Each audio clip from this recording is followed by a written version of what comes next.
Alright, sound check, sound check. We connected, stream health looks good. Let me turn on the speaker here.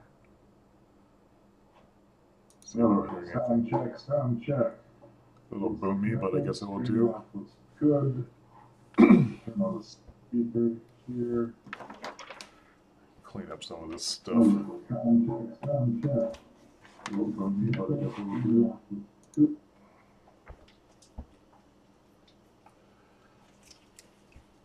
Alright, disabled the audio monitoring. I guess we're going.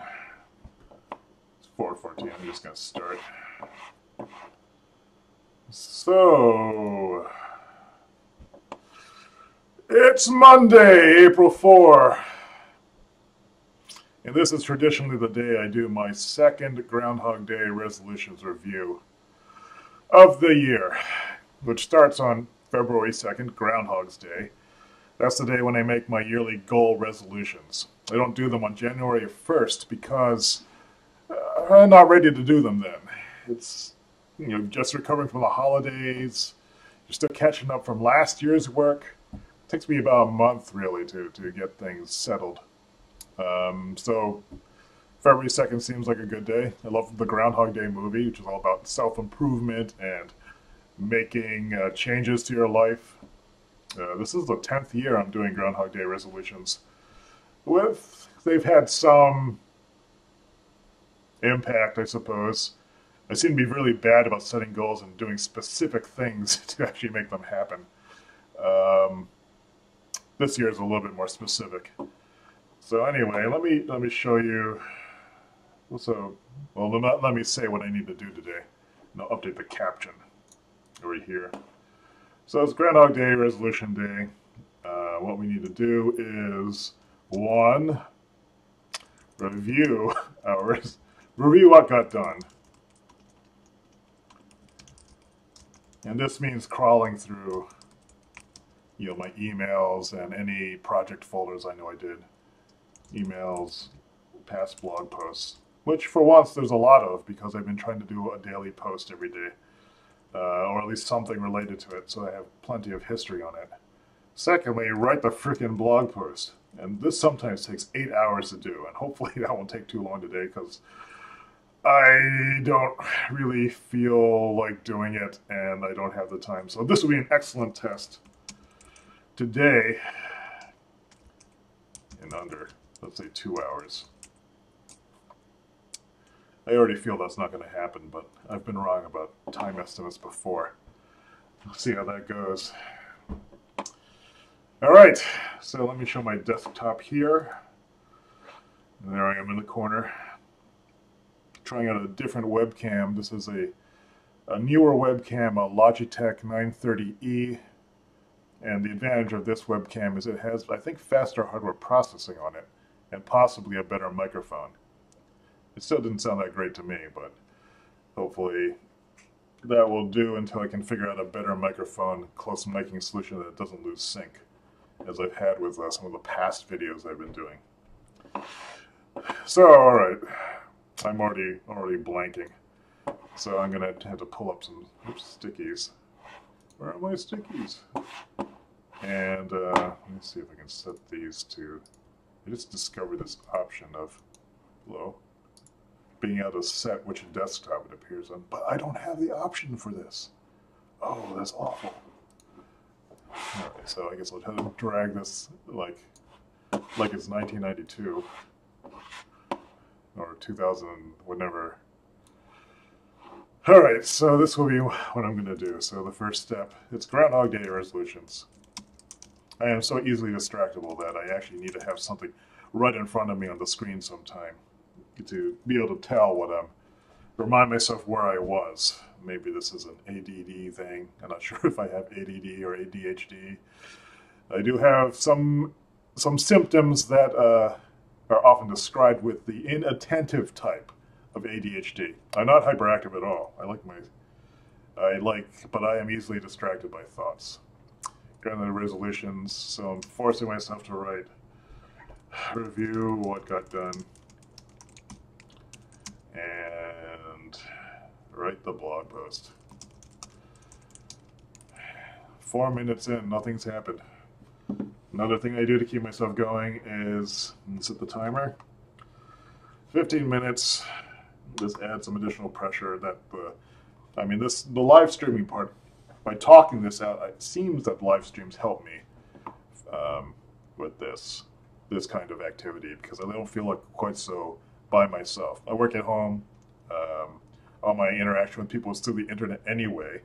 It's snowing out today too, and so like getting on the roads is going to be an issue. It's really bad out there. So let's review what got done. Last night, I forced myself to actually do some, let me put this over here.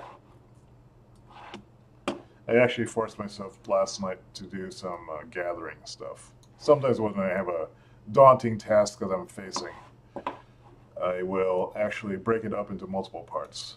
For example, when I'm doing my paper mail, I'll bring the mail in, I'll put it in a pile, sort it in a pile, and then I'll leave it, and then I'll just open up all the envelopes with like a letter opener, and then I won't even look at them, because I look at them, then I get distracted and I get down this issue by issue reactionary mode, which I don't find very productive. So that's what I did today, or actually really, really late last night, around 5 in the morning, or early today. I actually at least made the shell for the Groundhog Day post. So let's go into that. Here I am on my website. Let's see. Blarg. I'm just noticing over here that this caption is getting in the way, because that's so important, right?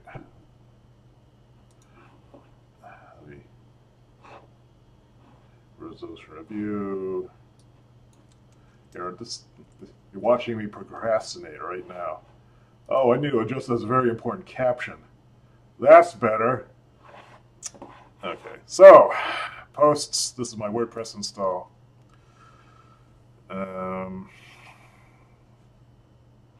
This is the draft I made yesterday, and it's basically a clone of the last draft, but I've just dropped in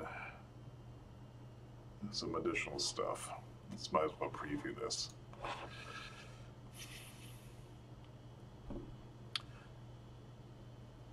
That's the wrong. In a moment. Oh, maybe I had to update this. I thought I made this and uploaded it, but maybe I didn't. Yep, updating the graphic is very important. I haven't updated it. I will feel better if I make a little bit of progress on that. So here I am opening Transmit, and I did make the file last night, but it looks like I didn't upload it. Let's upload that sucker. I love Transmit. Panic makes great software. So now if I refresh this, it should pop up, or maybe not. Maybe I need to re-preview it, or maybe nothing happened, or I spelt it wrong. I think I spelled it wrong. Did I close it? Not going to blame this on Monday. I'm just going to blame it on my scatterbrainedness. You know, I suppose one of the... I'm looking for the full file name so I can be consistent about it. 303 GHRDR review title. JPEG. So down here. I'm finding the hardest part for starting any of these somewhat daunting projects, you might as well just name it on this side, is that in my mind I've built up how unpleasant it's going to be and how much I don't want to do it and how trapped I feel by that. But once I get moving on them, and it takes about, I don't know, 5, 10, 15 minutes, yeah! So, to really get moving on it. But once I get past that, it's when things start to happen, I start to see things. For example, even just uploading this picture, and now it's a little bit more real. That's something. And by now, usually I forget about the timer that's running. What does it say? 10 minutes left on this. Talking about the process as I'm doing it does change it a little bit. And I've only been live streaming for about a week now. And I'm not sure if the novelty of it is what's keeping me from doing this. Novelty can be a good motivator too. So I'm pulling out all the stops to try to write this thing. But now, hurdle number 2, I actually have to read and think about what I did. It's April 4th, the second Groundhog Day resolution review day. If you can't read this, if you switch to high def on the stream, you should be able to read all these. Assume the audios are doing okay. No one's watching, probably. I see one watcher. Don't know who that is.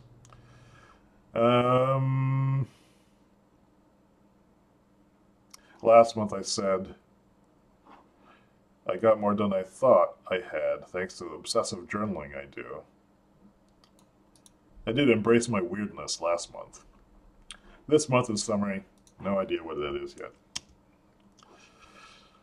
Alright, and I recapped the goals I had, which I always forget. I used to have a printout of them. But I need to get a little one and stick it right in front of me. Or maybe make it my desktop background. That might not be a bad idea. So I remember. But the recap, a neat side business, that's about making money and surviving. But a business that I don't feel bad about. I don't want to be solving other people's problems that they want to just offload on me. I would much rather collaborate with people or make things that people can wholeheartedly incorporate into their own business processes or build upon and make something themselves. And so the analogy I had was Ollivander's Magic Wand Shop from Harry Potter. And I understand they have like a simulated one at Universal Studios in Florida. And it's described in the book, and I'm sure it's shown in the movies. It's been a long time since I've seen the movies. But basically it's boxes and boxes and boxes and boxes of wands that are each potentially individualized for the user. So like one user, I think Harry Potter has like a phoenix feather strand in the core of his wand, and it's supposed to be the same one that, spoiler alert, that Voldemort had in his when he was a student at Hogwarts. And,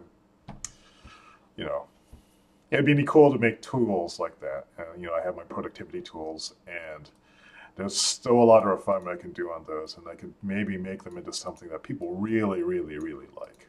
And I think I would feel good about that. But it's a big commitment. Marketing, packaging, setting up e-commerce. It's expensive, time-consuming, and I don't have anyone to work with on it, really.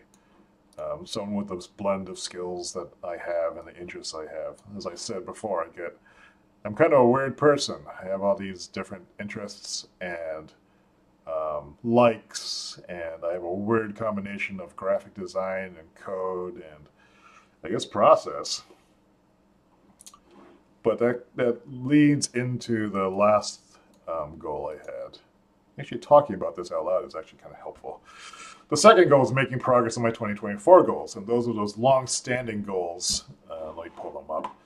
That, for one reason or another, I never really got around to doing, and I don't want to. I'm like almost 50 years old now. I don't want to die and not have really found out for real whether or not I could do these or not. And so I think it's under goals for 2024. And, so there's the video game one, which I have been working on a lot this month. Just illustration. This is something I like. Illustration, comic books, web comics. I never make them. I suspect it's probably something that's not really super close to me, but as a skill, I would like to have the ability to just make neat illustrations. Right now I'm hung up on just making things look good, and I'm bad at, there's a sense of getting over that shame of not being good at something, I think is an important life lesson to learn. And if I can learn how to do that, maybe I can make forums that evolve that. creative independence, that's the business thing I was just talking about. Being able to live by my wits and make money to sustain myself by my wits and by my own endeavor, rather than follow the beat of someone else's drum and sacrifice, whatever my creative potential is. Which, the 2024 goals are about tapping what I think my creative potential is, but up to date have not done that. There's certain things I've achieved, but I don't think these are the things that I think are maybe closer to my heart than learning how to code. Not particularly. I don't particularly like coding itself, programming as a activity. I mean, I don't like, oh, let's go and get to learn about new programming constructs. I get to debug software. Ooh, I get to read other people's crappy documentation and figure out what they meant by it. But it's a means to an end. To be able to program means to be able to express myself. And perhaps, now that I think about it, all these goals are about expression. They are about expressing different aspects of myself and forming a connection.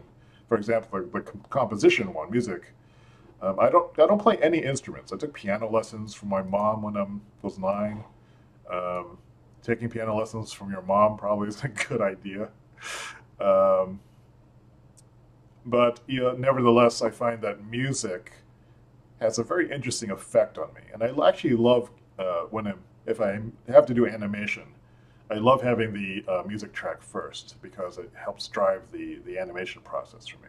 So I suspect that music gets under my skin in a way that is worth exploring, and because the music composition, I'm kind of approaching this as a design thing because I like how things are made. I like knowing how things work.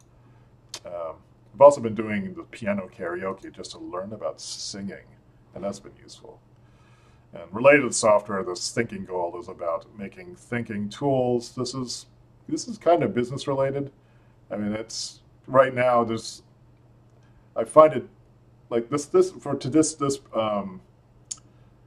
this task of doing the Groundhog Day resolutions, the review, is an example of the kind of thinking that I try to do. And I try to bring in a lot of different thoughts together. And there's really not very many tools that do that. And I know people mention mind mapping a lot. Mind mapping doesn't work for me because mind mapping software, to my eyes, is usually really ugly. And I can't, and it becomes a huge distraction. And I think I could make a better one, or I should make a better one. Thinking tools is about that. It's about making organizational software that I like as much as the forms that I make. In a way, you can think of the forms as a UI prototyping for the thinking tools. And the last couple of them, Fabricate, that's making things with my hands because I do a lot of digital stuff. It feels like a big crutch. And learning how to make things out of wood or 3D printing stuff, those kind of things that have a presence in the real world. I think that's a reminder that I need to be in the real world. And I do like materials. I do like how things fit together. Mechanical design I find fascinating too. A friend of mine just came online. My Groundhog Day resolutions. Resolutions process.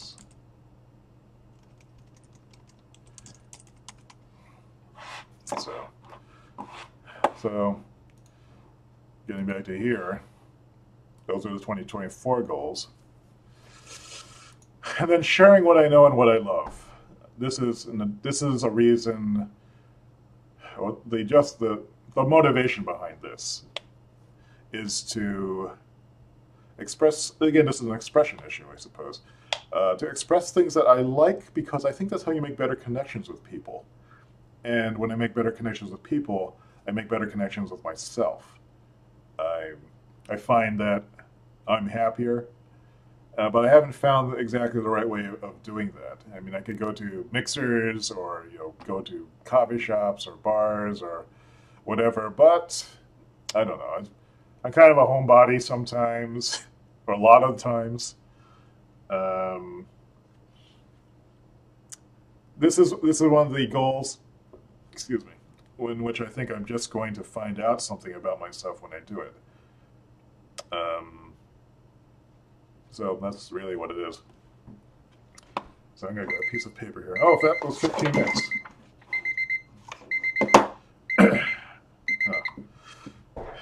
I guess we're rolling. What time is it now? It's 4:30. I'm not sure if I'll be able to get this whole blog post done in 2 hours, but one could hope. So let me look at this. I kept the outline from last month, and this is progress made. So last month I was feeling I'd made progress, mostly of a preparatory nature. Didn't feel I scored any big targeted wins. But this month, I'll just add this down here. In reaction to that, I think I have the feeling that I did do a lot of big targeted wins. Big targeted wins. I mean, I made some significant progress on a lot of the coding stuff. Significant progress. And in terms of workflow, this live streaming thing has been actually really good for breaking out of ruts. That's why I'm doing this again today with this blog post.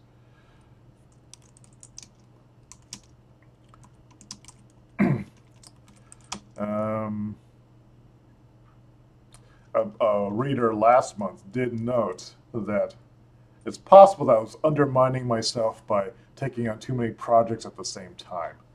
And so I was monitoring that this month, and I think there's a measure of truth in that. Taking on fewer projects, it feels lame to me to not do lots of projects at the same time. Maybe this is another ADHD inattentive type personality trait. I want to do all the things, I want to see them all moving, and I want to see like all the shiny things and the sparkles and the light show and things that are going boom and things are crashing into each other, things are growing. That's when I feel the most happy and alive. And I suppose my career path has gone down that route, but more on the how do you make those things? Maybe I went down those career paths, like getting into the video game industry, learning how to program, learning design, things like this, because I thought these were the skills I needed to be able to make those attractions. I didn't want to just consume them. I wanted to be part of the making aspect of that, and that's maybe one of the ways that I'm wired that's different than other people, or a lot of other people. There have been a lot of people who have those same impulses, but finding those people. But anyway, taking on fewer projects and to make more progress. And the big trade-off is, or progress, the big trade-off is that I lose the novelty and variety of the daily experience. In turn, though, I get the satisfaction of making something that I can reuse and share and give and put in my big pile of valuable things. Maybe that's what I'm doing. So let me make that. So again, my process, I'm trying to figure out how to write this Groundhog Day resolutions post. And I want to try to do this in under 2 hours, because I don't want to spend 8 hours like I did this post. This was the first review of the year, or rather the last. Well, let's take a look at it.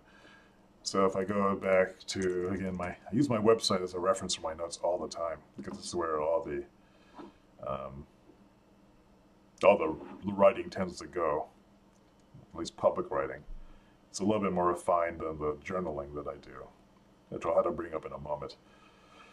So if I go to the 300 days of GHDR, Groundhog Day resolutions, this is where I'm keeping a list of all the posts. This has been very helpful in just remembering what I did, because I find like part of the issue of feeling productive is you're not remembering what you did. I can't remember what I did yesterday, but if I write about it in a blog post, which I've been doing as much as possible for this 300 days of Groundhog Day resolution challenges.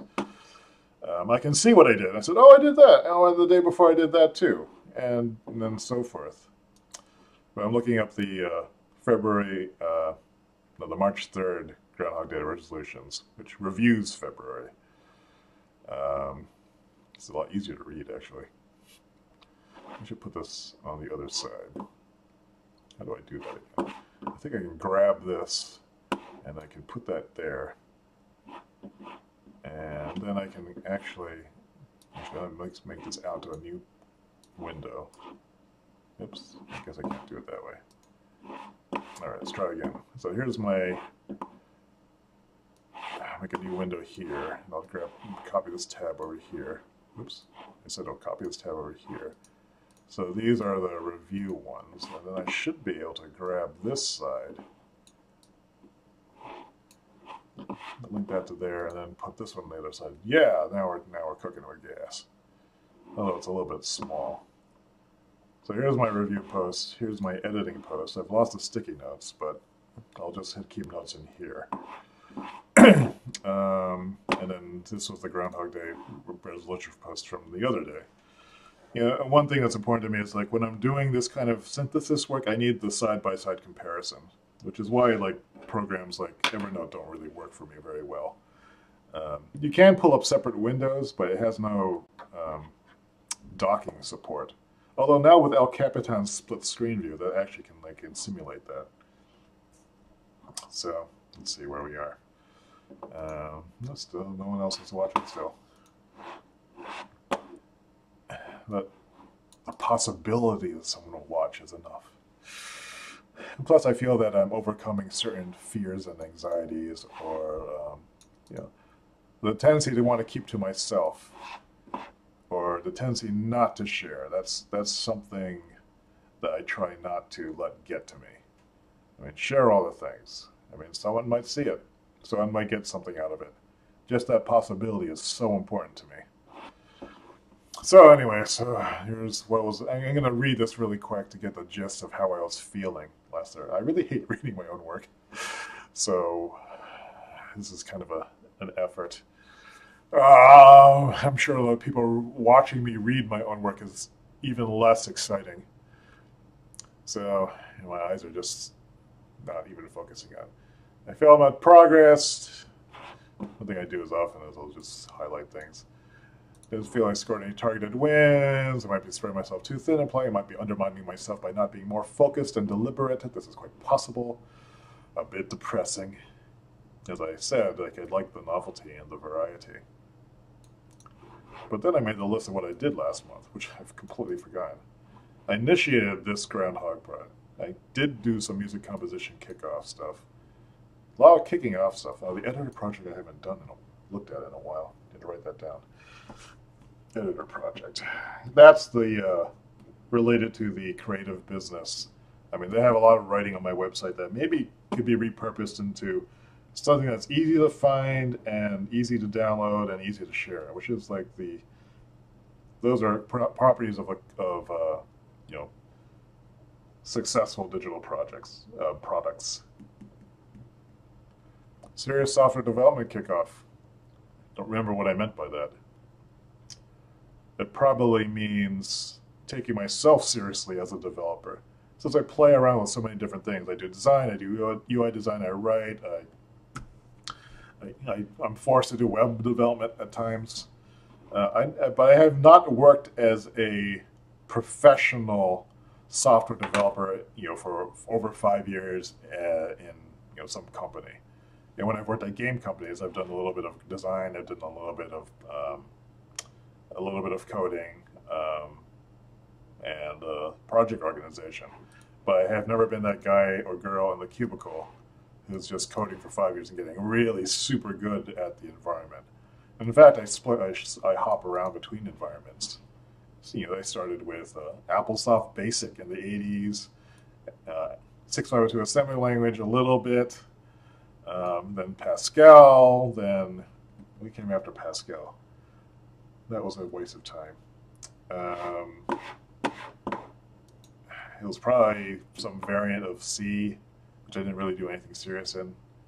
The first real extensive coding I did probably was maybe a little bit of 8086 assembler, for like when I was interning at some company in Taiwan when I was there for a summer.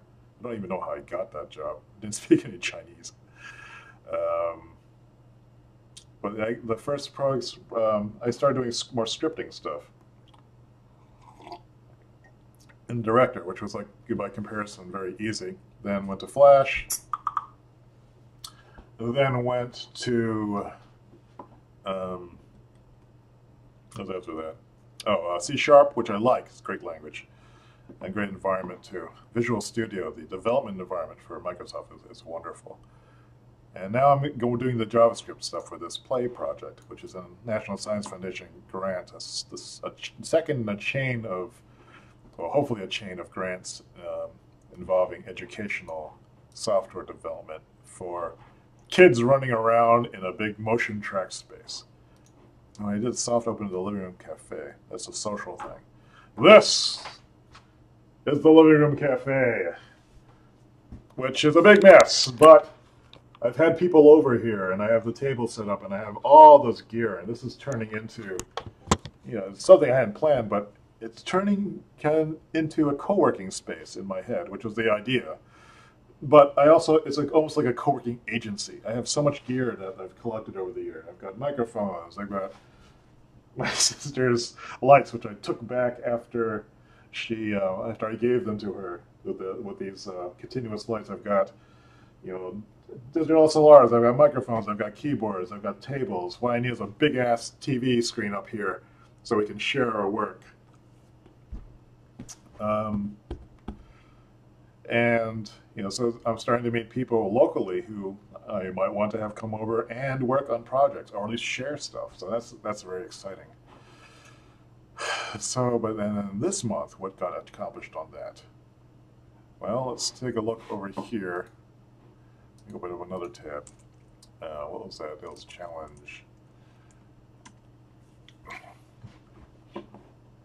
This seems to be taking a long time, me just talking through this, but if I wasn't talking out loud, I would just be hunched over and miserably writing. Talking this out is much better. Icon illustration, freeform recharge weekend. I don't even remember what that exactly was. I did some the Amazon product modeling. So how much it cost to make it, how much it cost to put it in the warehouse, how much Amazon was taking out of it, how much profit I was making, whether or not I was losing my shirt or not. I just got a request from a coworker. Oh, I don't know. I thought it was being called in a conference call, but I don't think so. Let me see. There's something else going on here. Let go.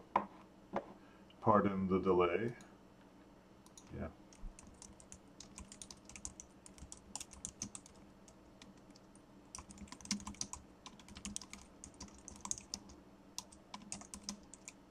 My Groundhog Day resolution review ready.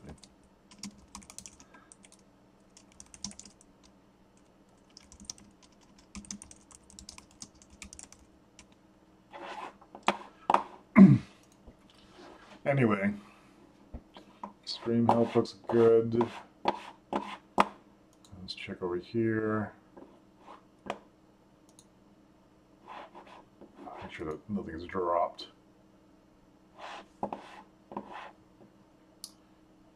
No. I have one watcher, or two watchers. And someone's asking, where did the couch go? This is, they have the couch. Alright, so this, I don't know if you can see this. Now let me embiggen the screen. Let me do my screen embiggened. This is the Living Room Cafe, aka the co-working cafe, aka my attempt to create a social space in my house. Since I don't have anywhere living here but me, this is kind of my home office. The nice thing about being in the living room area is that I can smell things burning in the kitchen or start to burn and get to them before they do. But there's the couch with a cat on it, and that's it looks pretty nondescript, but it's from the Lovesac people. It's called a Sactional, and it's essentially a modular couch. The sides and the bases all plug together in kind of like Lego, and they plug into this plug board at the bottom to hold everything really stable. So the neat thing is that that couch can be reconfigured into two chairs, or two separate chairs, or another base can be added, and it can become a longer couch or a small couch and two chairs, depending on the number of base pieces you have. It was ridiculously expensive for the size. I mean, I could have gotten a couch like that for maybe a couple $100 at IKEA.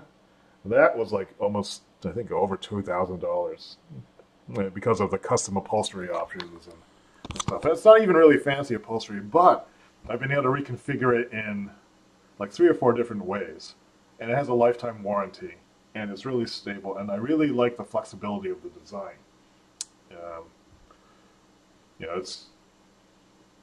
It's a business expense because it's in my home office. So that's how I'm thinking about it. Let me go back to what I was doing. I think I just heard this go off. 15 minutes. So it's 4:45-ish, and I'm about 30 minutes into my review of what I did, while I'm re-explaining a lot of stuff too, which is okay. So, I'm just where I was before, so I was comparing last month to this month. Last month was also a lot of podcast setup stuff. Ironically, I haven't been doing any podcasting. There's a file reorganization, some WordPress improvements, did some thinking about how I would focus on creating better blog posts for the audience, which it's affected the way I've been writing a little bit. I've been trying to write shorter. I've tried to put the takeaways back into the blog posts, but sometimes they just get really long. Some things I worry about are, for example, the last several blog posts have been about the JavaScript game, which I'm not sure is like of broad interest to the people who follow my blog. And also just the live streaming stuff. This is an entirely new thing that I just sort of accidentally started doing for some reason. I don't remember why I looked into it, but I'm enjoying it, and I'm posting all these streams, and I'm wondering if I'm wearing out my welcome, so to speak. So that was what that was. YouTube channel cleanup, so a lot on media stuff. It looks like I did work a little bit on the ScreenFlow stuff last time, because I was thinking about doing more demonstrations of the design work that I'm doing. There is a live stream up that shows me working on the Groundhog Day form, which is this one. I don't know if this will show up. Yeah, so that's the form I designed in Illustrator. I did it over 2 hours revamping the old one. I thought people might be interested in seeing the process that I go through in creating a form, or revamping a form. No one has said anything, but I feel good about having it up there. Let's see, last month I also made more physical things. I did make a new brand, which I've been using a lot. And there's some stuff that came in. The reaction and knowing myself. This has been a pretty reflective process, doing these Groundhog Day resolutions, especially doing them every day, which is new this year. I've never done them every day before. So by doing a Groundhog resolution and goal-related task every day, I'm ensuring that these goals, which I'm saying are important goals for myself, for my personal development, that they're daily at the top of my mind. And you're finding the balance between that and doing paying work, doing chores, finding social life. This is putting more stress on me than I'm used to, because just kind of by myself all the time. And I'm starting to realize I kind of like it. Before I used to wonder, oh, why aren't I married? Why don't I have kids? Don't I have an active social life with people? Maybe it wasn't meant to be. I'm here with my cats. One of them has diabetes,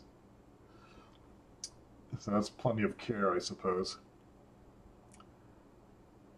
Let's see. Let me look what I said. A big insight I had was by reframing what I had to do in terms, instead of wondering how long it would take. For example, write a game, 600 hours of work. Who wants to start 600 hours of work? But I will spend 15 minutes working on it and then I'm done. That's a much easier sell to me. Ugh, 600 hours of work. Ugh. And even things like I need to clean and take out the garbage, and I'm thinking like, oh, I've got to clean out the garbage bags. I've got to clean the garbage can, and I've got to go outside and walk all the way over to the dumpster, and it's cold and snowy out, which means I need to find socks, and I need shoes, or find my boots, and then and I'm thinking like, oh, this is already going to take a year to do, when in reality it takes about 30 minutes, which still seems like a long time to spend on something. I spent 30 minutes just chatting on this live stream, and that's way more fun, than taking out the trash. But yeah, 50 minutes at a time is a good way to break through it, and often things go faster. The feeling side of things, this again was recognizing that my actions, my logical and analytical processes are actually driven by emotion. I want to find out something, I have a desire to know something. And therefore, I evolve ways of handling it. And the way I approach it tends to be more logical than like, oh, I wonder what would happen, or I wish that this would happen. No, I need to make something happen. I need to push a button, or I need to hit something with a stick and experience it. And that's what engages me. I hate recipes and stuff. And then kind of on a similar note, just my own poor attitude sometimes, like just getting over that. I'm only halfway through this post. I'm going to just skim through. Reframing, here's the breakdown by day. I don't want to read that. This is interesting. Over 80% of my GHDR time was spent doing support work, and the actual making was well under 10%. I wonder if that pattern happened today, or this past month. Consideration of blog readers, we talked about that. Decisions made and personal challenges engaged. Let me just read the bold parts. The making of a video log is kind of terrifying, though this growth will occur. Actual death by embarrassment is highly unlikely. Well, I guess I've been live streaming, so I guess I got over that. I didn't exactly do the music composition video log, although I did stream myself setting up the MIDI or figuring out how it would work. But the game stuff has been more on my mind lately. Daring to be more expressive of my likes. Yeah, that's something that... Have I been doing that? I guess the video streaming is something like that. I keep rubbing my nose, though, like this. It's a bad habit. I think I actually picked my nose once. The horror. Being satisfied with a slow project and partial achievement rather than instant gratification.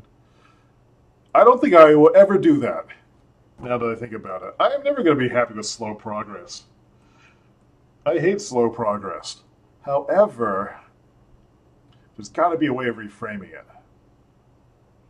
And it could be that it's talking about the slow process and reminding myself and anyone who happens to be listening that doing anything of note takes a long time. That maybe is the mission. Maybe that's the balancing force that makes that possible. Okay, this up the Patreon page. Actually, I did do that. Someone actually asked me how to donate, and I didn't have a donation system set up, and I said, I think that person mentioned Patreon, which I've been following for quite some time. And here's, I'm accepted I'm a competent developer, and I feel, that here I am saying that I'm fighting imposter syndrome. I'm not a real developer, I keep telling myself. Although, and my nose just itched, probably because I thought I was lying in some way. But actually, I'm pretty good. I have a process. It's very chatty, but I have standards, and just compared to what I see on the internet. Well, maybe the best way of putting it, I'm not the worst programmer, not the worst developer, and I'm probably better than average. And I love documenting, and I'm a pretty good debugger. And so in the balance of things, I'm not going to be writing Oculus Rift level software or anything like that, but I can make a sprite move and be able to read my code later and remember how I did it eventually. Taking personal reactions negatively, that's something I've been working on too. And I've been getting practice on that just by being parts of some online communities, like where some of them are more prone to drama than others. I'm kind of learning to put that barrier in place. And then really basically I aspire to be a super cheerful person. Like I had this cheerful without worried about what the effect that has on my public image or how people might judge me. And so, like, I had gotten this cat-eared iPhone case to remind me not to feel self-conscious about that kind of stuff. Plus, I really like this. It's really cute. Embracing of cute things. The illustration direction might be that. But in general, just the cheerfulness, that sort of joy I want to come out more in the expression that I do. So in wrapping up, last month I thought I was unproductive, but I didn't get a lot of work done. I might try to do more focused work for March, which I did. Mostly the gating project stuff, with a few breaks necessary. Now that's one thing that happened this past month was I started to burn out like about halfway through it. Because doing these things every day, it takes a lot of time. In a way, doing these live streams is like a 2-for-1, which makes it feel like it's not as much of a time drain. Because not only am I working on something, I'm also sort of interacting with people. I get to think on my feet and practice presentation skills. And I produce a little bit of content that someone might want to see. And sometimes people interact with me. Like over here, like Kitsune Hazard says, "Oh, there's the couch. I've shown someone my couch." That actually feels like a big win. I keep hearing blooping noises coming from someplace. I'm not sure why. Skype is blooping for some unknown reason. Anyway, let's see. And I had a picture of that. So, alright, let me look back at what I had written before. And let me make this screen a little bit wider. Is it overwritten with things? No. Okay. So now the actual writing process. It is 5 o'clock, so I'm about 45 minutes into this process. All right. Now, the first thing that comes to mind is I had to recall why I'm doing this in the first place. I want to make myself a better person. I want to be better at pursuing what I think will add, as my friend Gary says, add value to the world that I'm in, and make the world that I'm in a little bit better for me and my friends and people who will be my friends. And that means making things and expressing those values and putting them out there where people can see them. At the same time, I don't want to be, somebody's, a battery for feeling good. That's a terrible place to be. I've been there a few times, in work and personal situations. So finding that balance of being accessible and at the same time maintaining enough energy so I have the energy to work on these big projects, because these are really draining.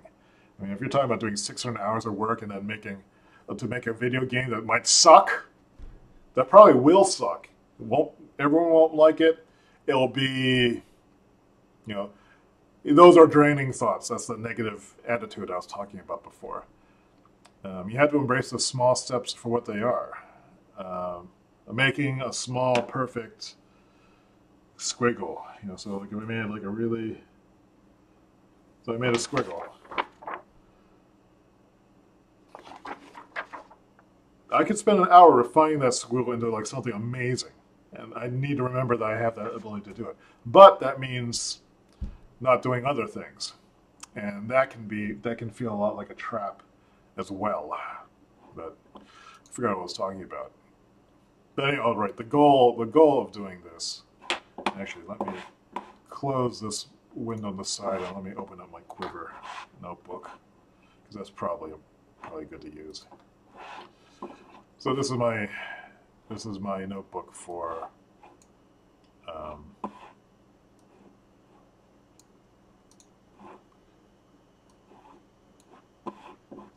this is my notebook where I keep track of everything.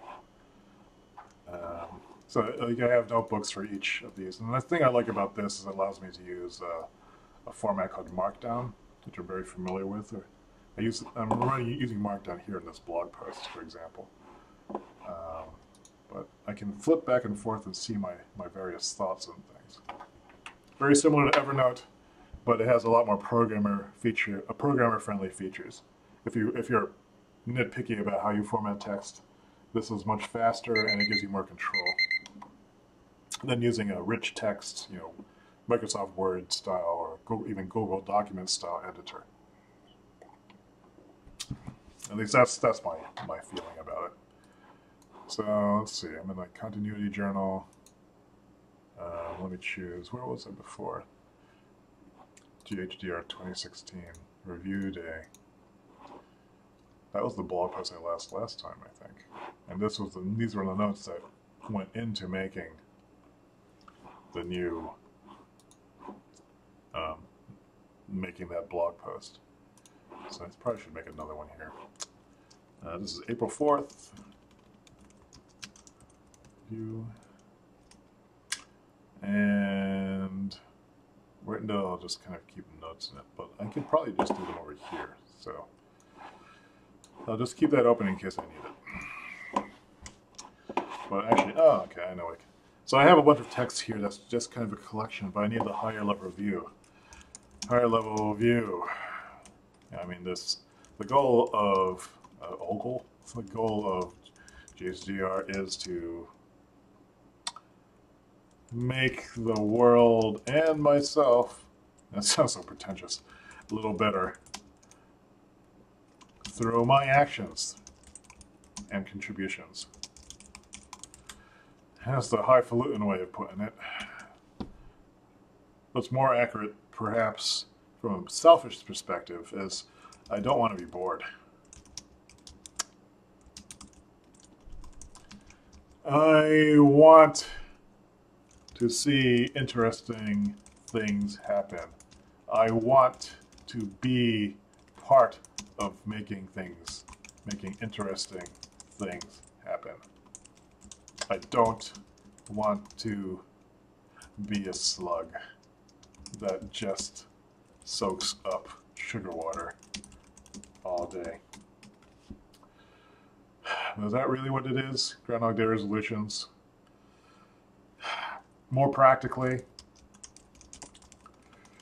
Groundhog Day resolutions is about doing or making tangible progress.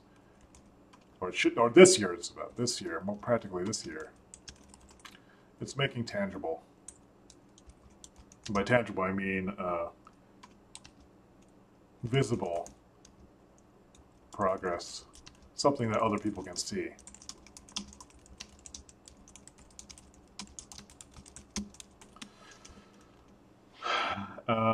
It's about maintaining pace. It's about adjusting my attitude so it's more productive. For example, things like the negativity eliminated, etc. But I feel I'm going meta and high level again, which is something I tend to do a lot. How can I bring this board down to earth? Because I think when I do that, I end up with a better blog post.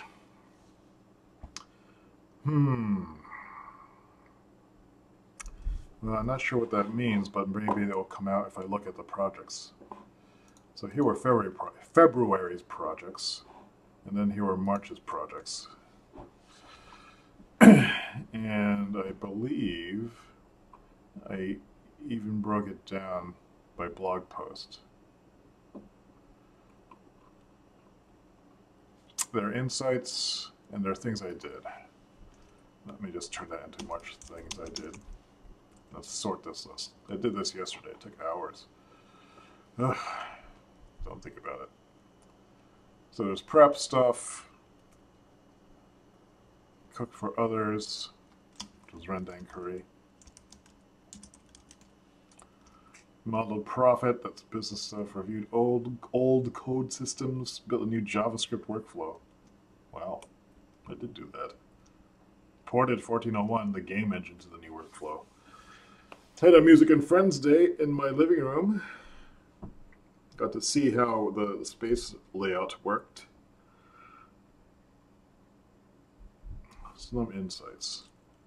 Let me copy those all out. To one place where it might seem more interesting, or at least a pattern will come out of it. We didn't screw that up. Did you screw that up? There's a lot of insights I put in there.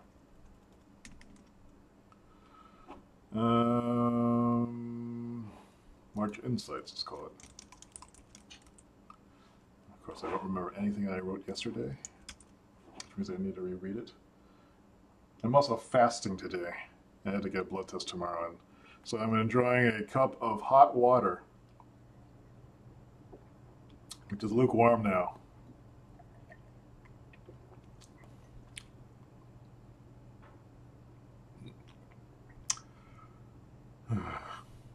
I also want to lose a lot of weight, so I need to drink more water. It'll probably help de-bloat my face, because not enough water. Salt bloats things up. I wonder what this sounds like. Let's see. There's still 2 people watching. Someone must have left their computer running. Oh, I missed an insight. And that was somewhere around here, I guess. And let me copy this block over to the other side. Funny noise. Copy this over here.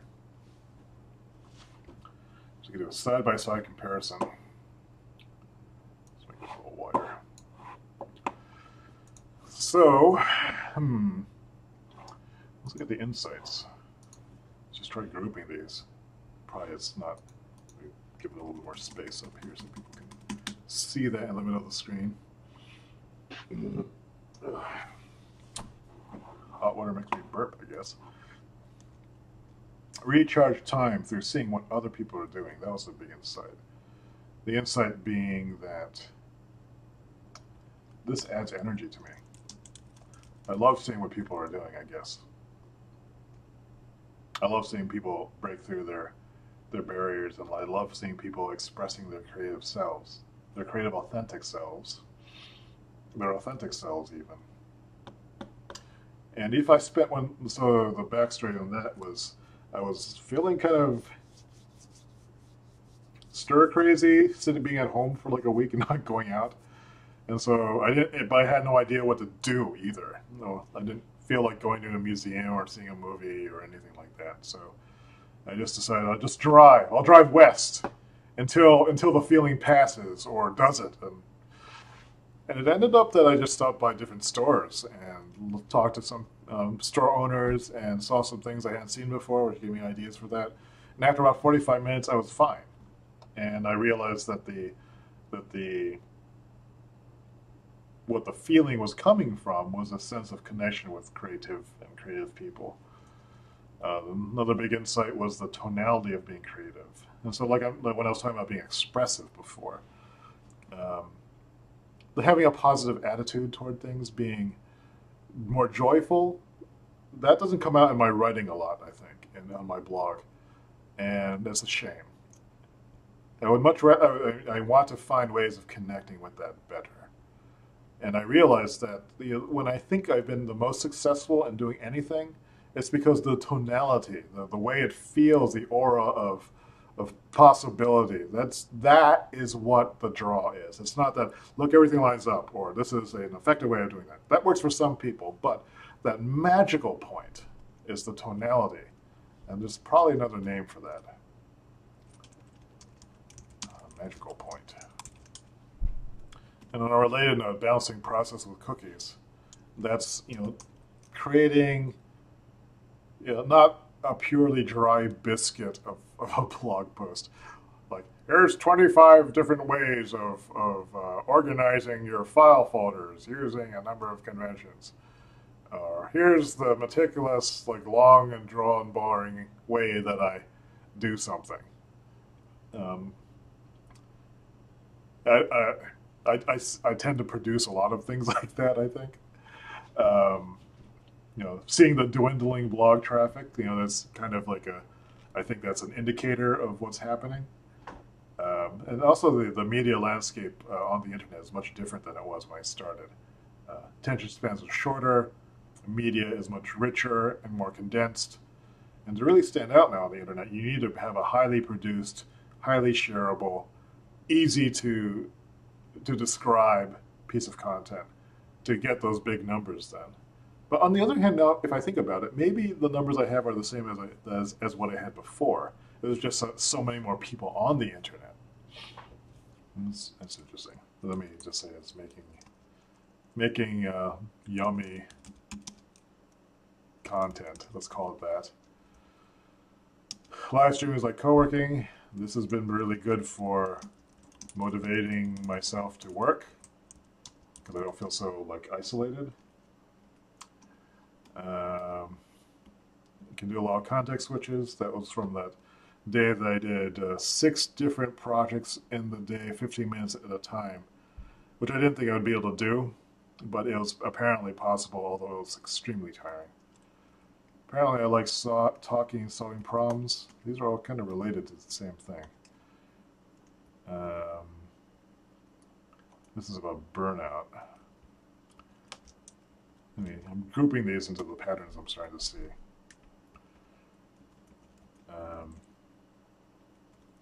So the first few are kind of related to process, as how I relate to my own process, and relates to how I express my values. The second one is about live streaming and talking and community, I think. And an extent.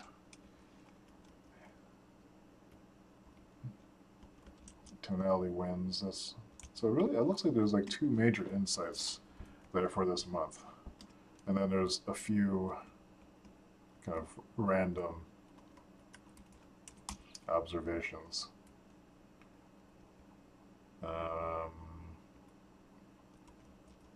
This is a process thing. Oops. Keep hitting command down arrow, thinking it will go down one line for some reason. I don't know why I keep thinking that.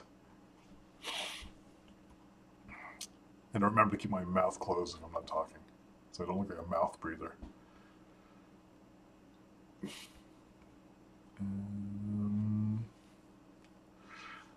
These 2 insights, I'm not sure where these go.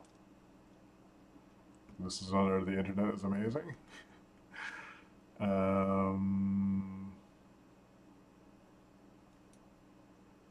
These are all this is kind of a continuum too.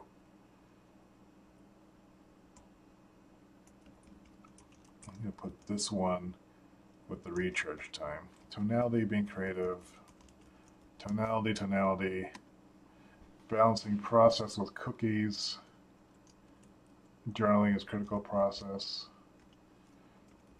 Live streaming is like co-working. If I make it so, I can actually do a lot of context switches, but it's tiring. Let's put that up there with process. There seems to be a bug in Quiver in which I copy a line and paste a line plus a line feed. So for example, I copy this line, or cut this line I should say, and I paste it back. There's an extra space! What's up with that? Live streaming is like co-working in parallel. I like talking as I work and solve problems, especially if I'm imagining talking to people nearby.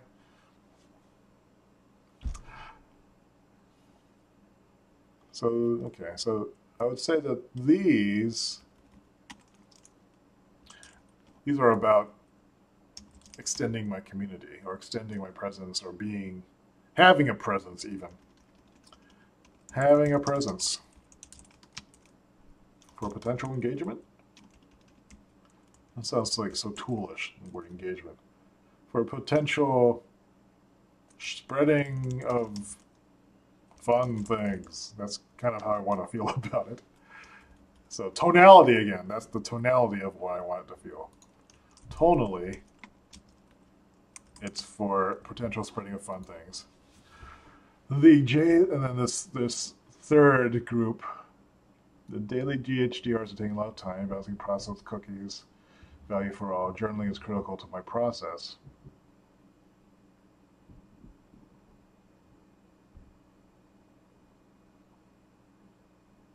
This might actually go with the top group. I'm not quite sure what to call it yet. And then here, this is about attitude. Attitudes win. Being cheerful, being, focused on the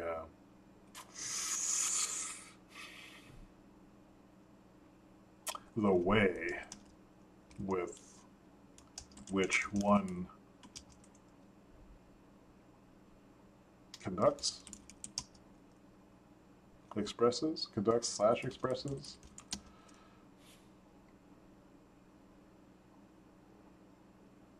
It sets the tonality, I think, provides the underlying,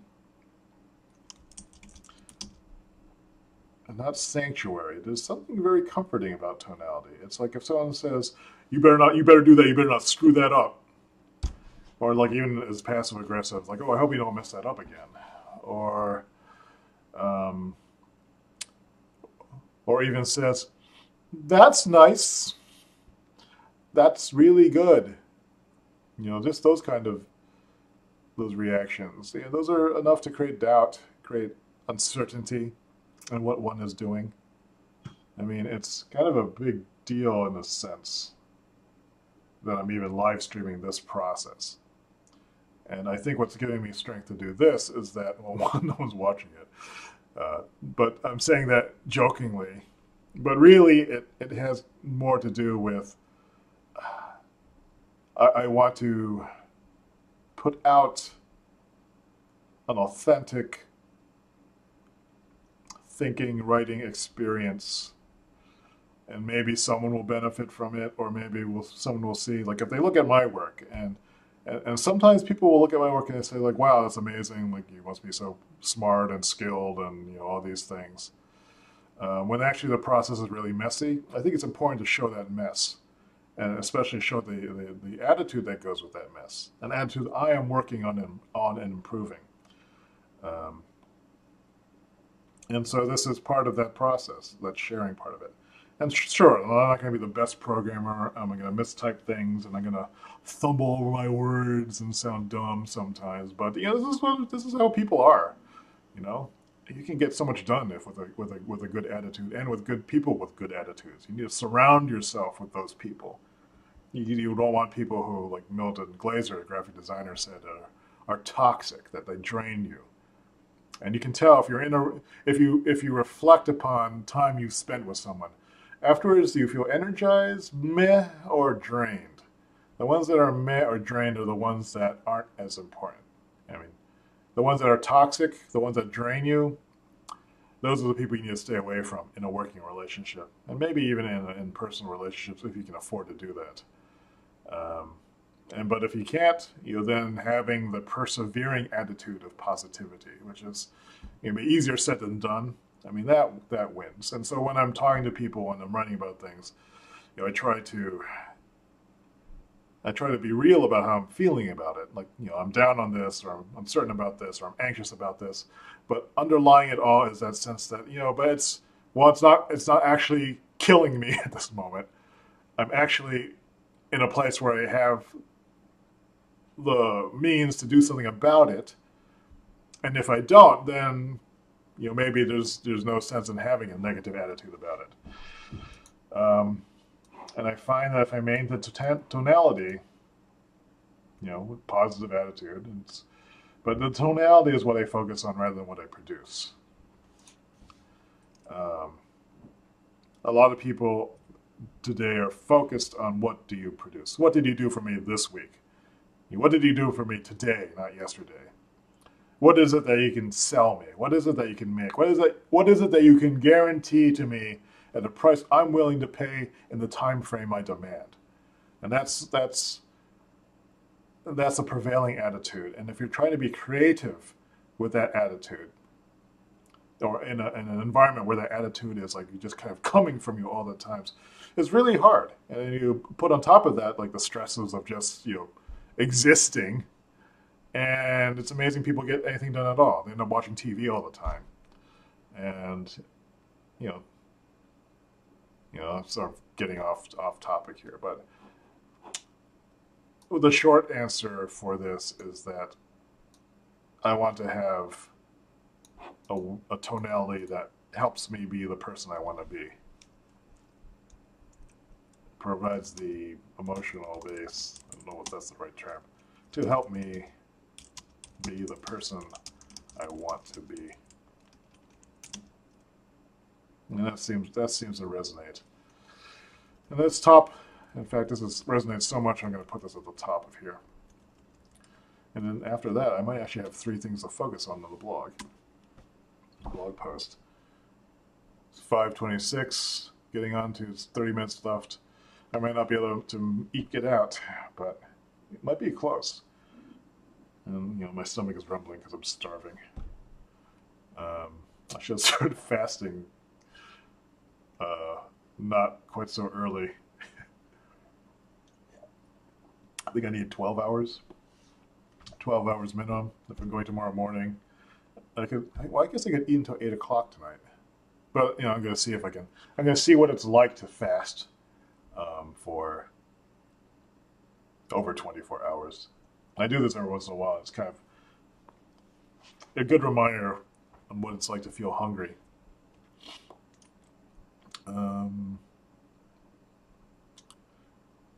So this next group, recharge time. So see, this is about energy. I think energy costs. There is a blog post that's related to that I wrote. Let's see. I think I did it last month.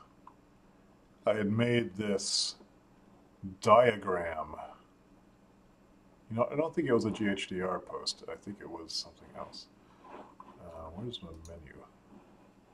So if I go to use the visual browser on the blog. Let's expand this again.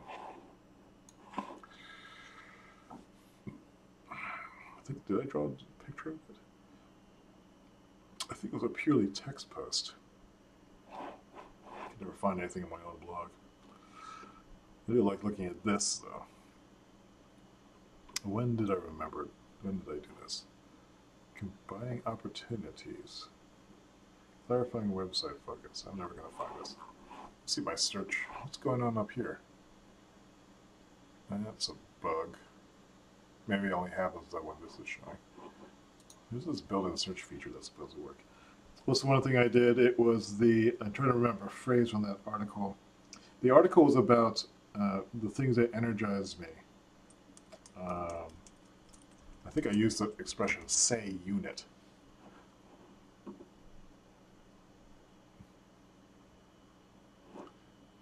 To interview with Dave, and it looks like it's just like for anything with "say" and "unit" in it.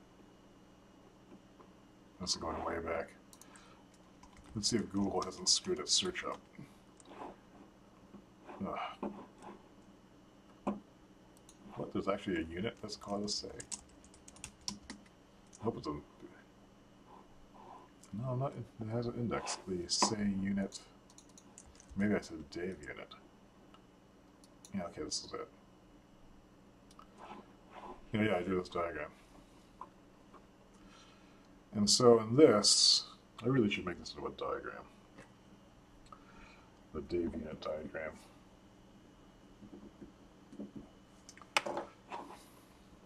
My motivational circuitry. How I got things done. What drains me, what doesn't drain me. There's actually 5 comments on it.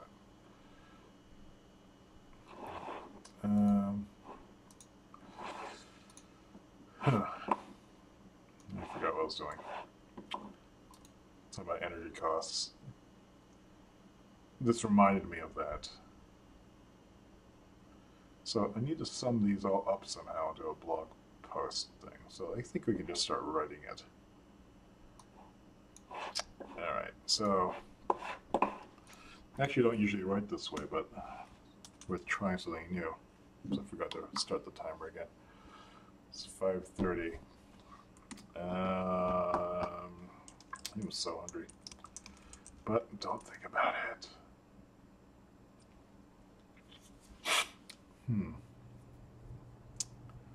Start writing.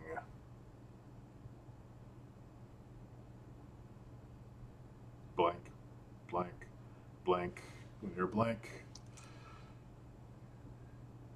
I'm in a flowery writing mode, so I need to break out of flowery writing mode and just go into guttural grunt mode, which is, hey, it is Groundhog Day Review 4-4. Grunt. And boilerplate. I learned so much. I hate that sentence already. Or let me. I learned things. Or I learned. Did I learn anything? I don't know. So what's the entry point? It was Groundhog Review Day. Maybe the thing is how I feel. I think it went well. And then I worked on fewer projects at the same time. Or that's not really true. I worked on, I could just say I worked on 2 major personal projects. The live streaming,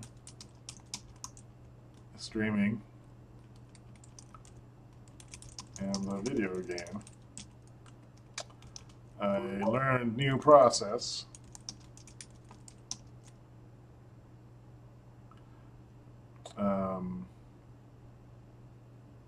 Learned new process enhancements.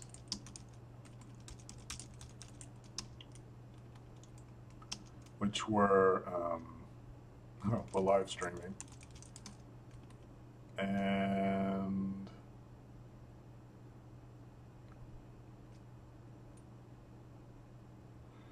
was that the only one? Live streaming and talking as I work. What else had happened that was significant?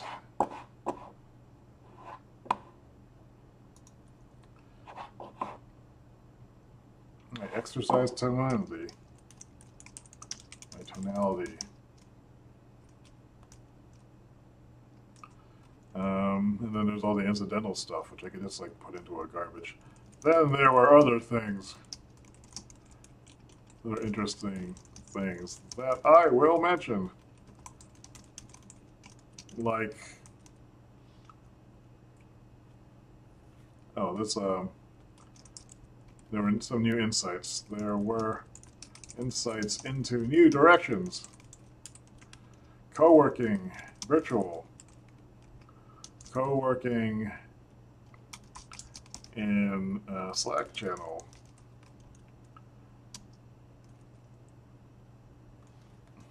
And so is my tonality. I found I communed with more like-minded people. I think the big one was for the process enhancements. I found a new method, new way to start projects via live streaming.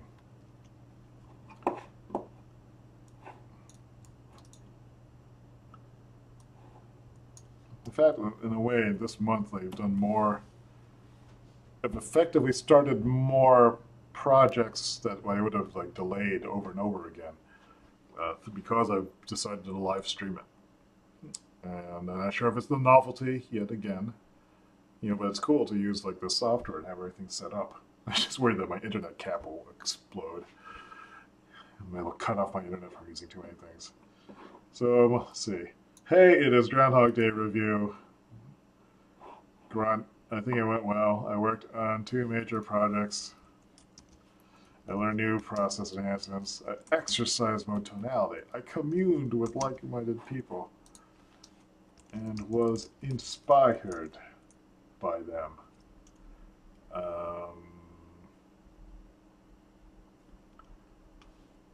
And then there were new insights. There were new insights in new directions. Co-working virtual. And then also there were, I guess, random things.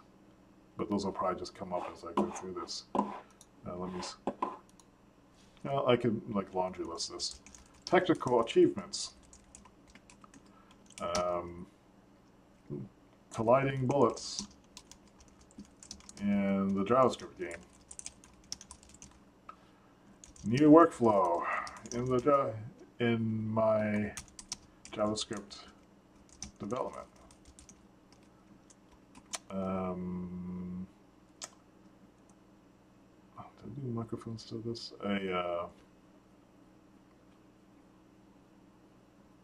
Looking through this list here on the left.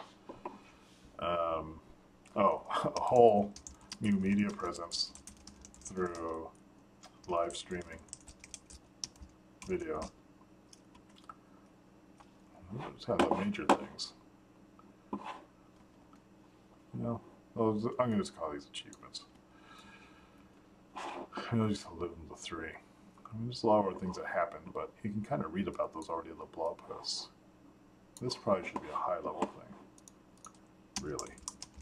Okay, so let me ask myself this. What do people really want to get out of a Groundhog Day review? I know what I want to get out of it.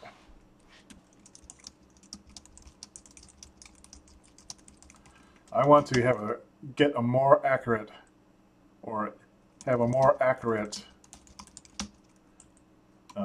idea of what really happened as it compares to what I think happened. And I also want to have from a GHDR review. What really happened, how it compares. I want to see if I made actual progress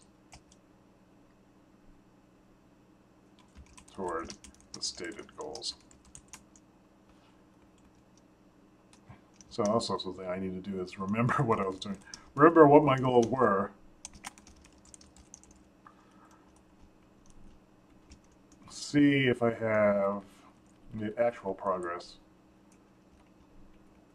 What really happens, what I think happened. And then adjust, set goals for next month. Yay, process. But then the other question, which is the one I started with, what would readers want from a GHDR review? And that's an interesting question. I have a private GHDR review group on Google+. and we've been sharing our private achievements and questions and things like that. It's private because I want it to be a sanctuary for places, and the membership is closed now. Because at this point, having new people come in the middle of a private group would just create, I think, some uncertainty or anxiety. It may not, but it creates an additional workload on me. You'll just have to wait till next year, or maybe I'll have another open enrollment period in July. It's shockingly coming up really soon.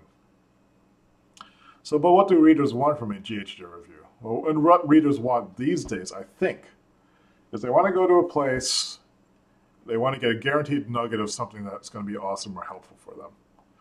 And that's not my website, because my website is a long form dumping ground for thoughts that I have maybe 75% processed or are in the process of discovering their meaning. It's the kind of website that it's not a website where people would want to go to every day and like expect to get like a, you know, the cute cat picture of the day or the daily tip for the day or learning what's new in the world that's related to their existing interests. My website's really about process. But not process in a tidy way. It's really, where's that place that in Virginia, that reenactment village? What's it called? Yeah, well, there's this whole village that slips my mind. The Colonial Williamsburg, I think it's called. And when you go to Colonial Williamsburg, and like you can walk around this town, I'm told, and you can see reenactors recreating the life of what it was like to be alive in colonial times. The dress, the speech, what they eat, their crafts, some of their social rituals, I would guess, the hats they wore, the way horses smelled. I guess that's sort of what I'm doing on my website. I am presenting, not exactly Colonial Williamsburg or anything quite as posh, but the concept of, here's an example of someone who wants to be more creative. Here's an example of someone who is trying to get over their own uncertainties and idiosyncrasies and find their place, or find some way of making that something that's satisfying and that can maybe pay the bills. And that really is all what it aspires to. I'm not sure how much of a sell that is. I mean, I'm sure Colonial Williamsburg gets lots of school bus visits, but not so many. But I bet Disneyland and Disney World get way more people. So, Colonial Williamsburg, that's a good insight. I should visit that. Is that what it's called? I think it is. So what do people want from a GHDR review again? Well, the general audience, what is a GHDR, and do I care? That's a lead-in sense. For subscribed readers, I think I have two kinds of readers.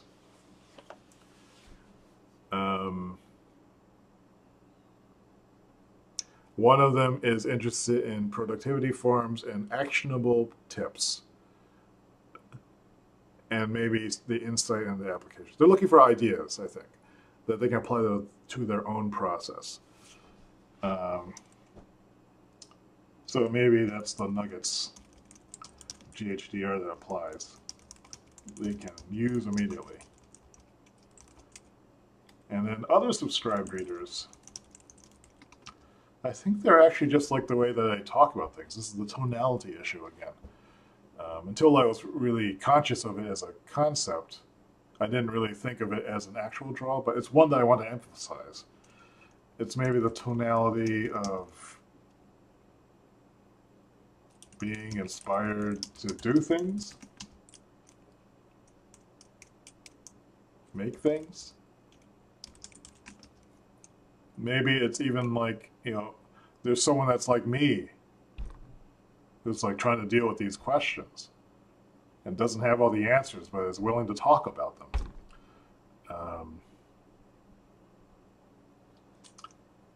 Maybe it's about the conversation, a conversation. topic, and I can't predict who those people are. So someone actually wrote a comment. John says, I like to see in general the things you discover. Less about the detail I did this, but more what did I learn and how I might be able to use it as my reader. Okay, that's a good comment. Thanks, John. So what does that mean in practice? I mean, I still like writing the detailed stuff, but I think I'll shift that to the next version of the website. But yeah. So then there's, okay, let me add another category. The DIY audience, or the technical audience, let's call it. These people are looking more for like case studies and references and process details. And I think that's actually a fairly large audience, but not in subscribers. I think that's more of that's an organic search traffic. Because they're not going to come back for the revenue stuff unless they figure out a way to package it better. Yeah. Oh, Katsuni says, yep, Colonial Williamsburg. Oops, I just hid the chat like an idiot. Yeah. 15. Another 15 minutes to go. I think I'm making good progress. Thanks, John. Kitsune. So, all right. So, how does this impact the structure? You know, so I'm going to try something. I'm going to not worry about this audience. That goes to a whole different website revamp. Which I figured out that I can use something called a static site generator. Like another reader that says, like, oh, so you're not happy with WordPress? Use static site generation. Don't deal with databases at all. Be fast. And it occurred to me that I could use that as my information repository. I'm kind of obsessed by the idea of having a place where I can keep all my knowledge in one place and be able to access it quickly and share it quickly. Sort of what John Gruber does. But I have no idea how John Gruber does his stuff. I think I heard once that he uses a text file system, but I don't believe it's public. But he has a big database of everything he learns and he can access it later. Those kind of information systems fascinate me. Let's see. I was rereading John's comment. He says he likes to see in general the things I discover. I had to add that.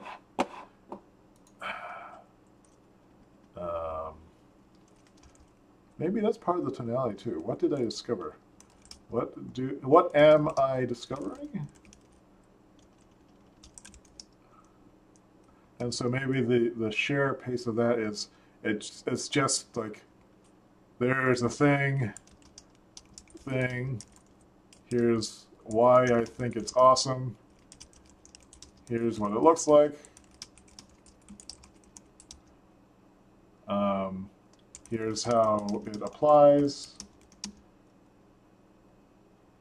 Oh, hey Jamie, thanks for watching. Yeah, I guess I do like doing these streams.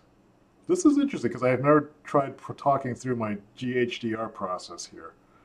I don't know how interesting it is, but maybe it sounds more like a conversation. How it applies.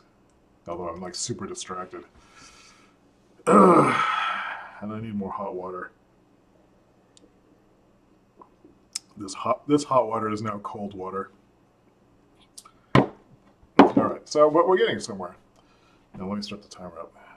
5:48. Can I write this blog post in 12 minutes? I don't think so.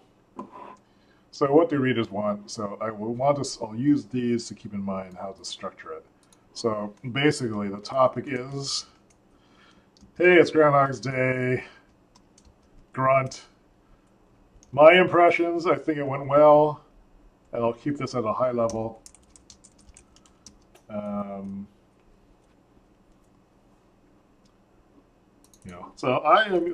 So John, you are, if you're still watching, John, you are the what do I call it? You're the editor. You're the guest editor of today's blog post. Congratulations!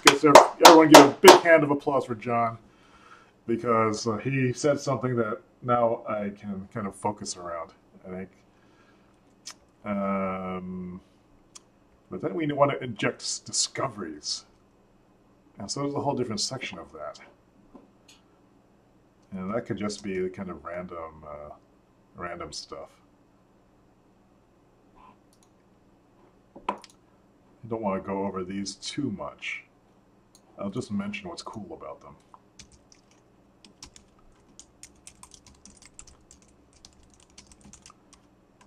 Maybe with links.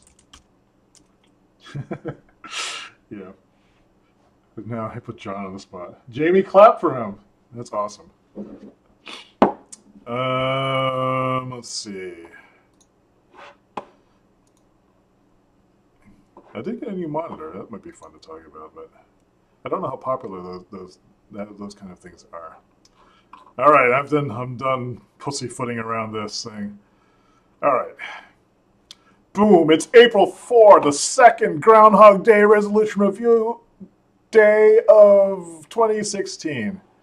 Last month, let's put some color in this.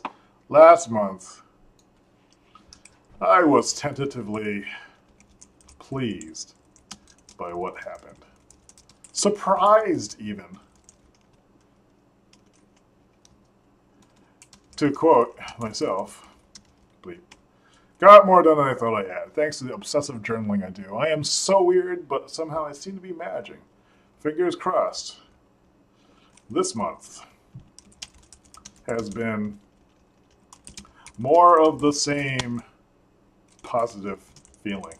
Although I've been feeling burned out by the daily grind of trying to do something every day. There's been very little television watching and not a lot of gaming. However, what's replaced these passive activities? It's not quite right. What's replaced is live streaming video of myself trying to do things and be productive. You'd think I would have thought that this would be one, or that live streaming my bloated face on YouTube would be a recipe for, would be an invitation,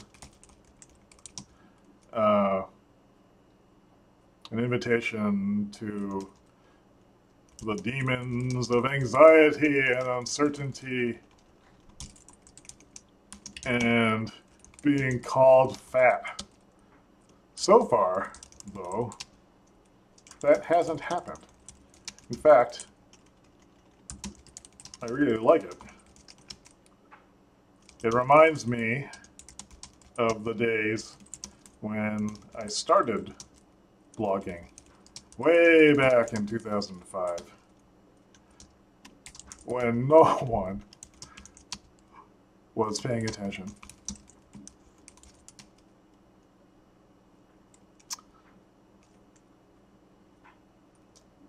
And that caused of mine, just like, there's that phrase, dance like no one's watching. And it's it's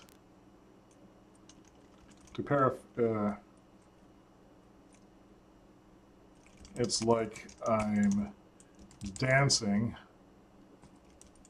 without caring. I'm like dancing like no one's watching. No one is watching. And it is, so far, not terrible.